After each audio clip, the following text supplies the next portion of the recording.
तो स्वागत है आपका मेरे यूट्यूब चैनल पर। ब्रेकफास्ट के बाद हम चले कसोल मार्केट घूमने। अगर आपको भी हैंडमेड चीज़ें पसंद है तो आपको इस मार्केट में ज़रूर आना चाहिए। टूरिस्ट के लिए मार्केट वैसे तो बहुत महंगी है, आपको बार्गेनिंग आनी चाहिए। इसे पहन के मुझे ऐसे मज़ा सा आ गया था, देखो। साथ में जर्मन बेकरीज और सिद्धू मोमोज। हम लोग बहुत जल्दी निकल गए थे। इसके बाद हम चले गए थे रोहतांग पास। 9 साढ़े 9 किलोमीटर का ये टनल था।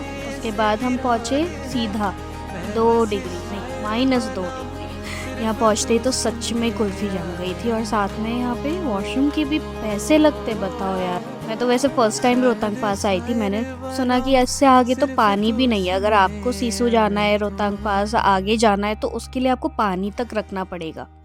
देखने में जन्नत से कम नहीं थी वैसे ये जगह। मनाली आओ तो रोहतांग पास ज़रूर आओ।